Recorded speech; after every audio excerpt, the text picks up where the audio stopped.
Hey guys, it's Amy at From the Ground Up Gives. Today was my first ever craft show event, so I wanted to share a little bit about how it went for me, some questions I had going into it, and also some things that I would definitely recommend, some tips that hopefully will help others out there who are going to do a craft show soon or are possibly considering it. So I definitely had a lot of questions going in, and obviously didn't know what to expect because it was my first event.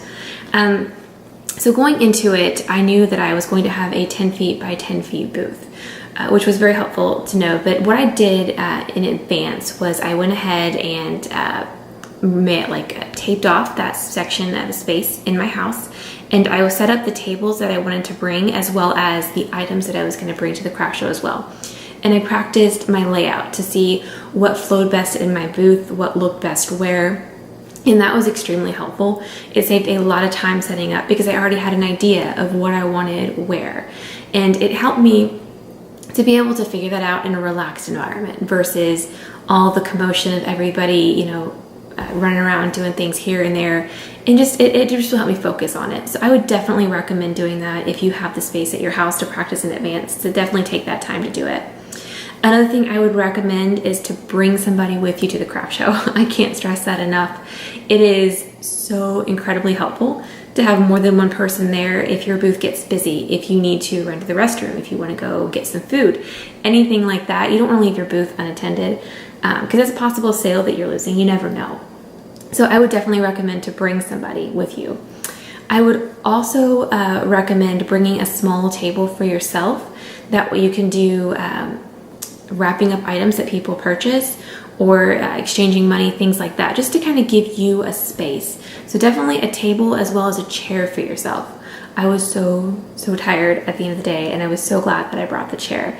And the table I almost didn't bring for myself because I was loading up my car was full, and I was just thinking, am I really gonna need this extra small table? The answer is yes. yes, definitely bring a chair for yourself as well as a table. You will be glad that you did. Another thing that I encountered today that I was not expecting at the craft show was people taking pictures of my items and then not purchasing. And this was frustrating in some ways because some people did purchase, but those that purchase or just snap pictures and there was like, oh, and they'd laugh, take a picture, this is funny, and then they'd walk away. And they'd be like, oh, I gotta show so-and-so. There's nothing really that you can do in those cases, in my opinion, except handle them in a graceful way. But one thing that I did think of afterwards that I would like to try for my next show is to frame a paper of some kind that says, if you choose to take a picture of one of my items, please be sure to give us a shout out on social media, and then include, my social media names and how to reach me on there. So that way maybe I can get even more publicity through it if they're shared on Facebook, if they share it on Instagram, just to let them know, hey, if you don't mind, let people know where you saw that awesome item at. So maybe they can get the word out as well.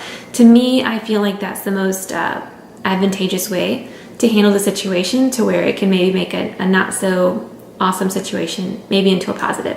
So that's something that I would recommend and something I'll definitely do next time. So I'll let you know how that works for me.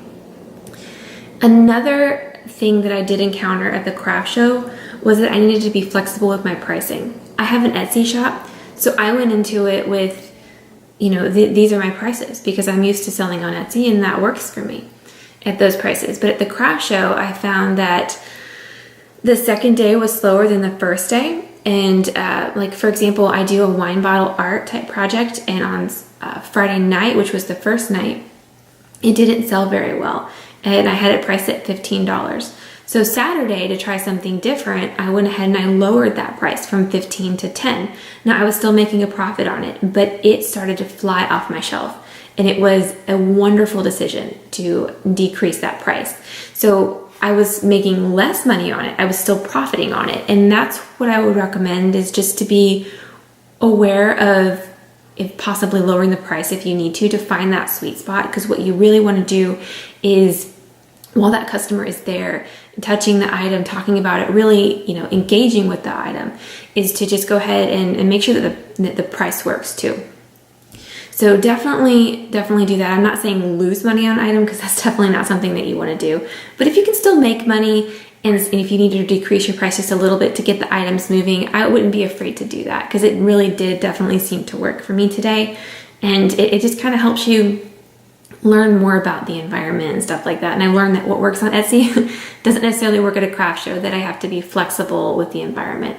So those are my takeaways from today, as well as my tips. So I hope that you find them helpful. If you were thinking about doing a craft show, I would recommend that you do it. It's a fun experience. It's definitely a learning experience, but definitely give it a shot if you can. So I hope you found it helpful. If you liked the video, please give it a thumbs up and be sure to subscribe to my channel. Have a great night.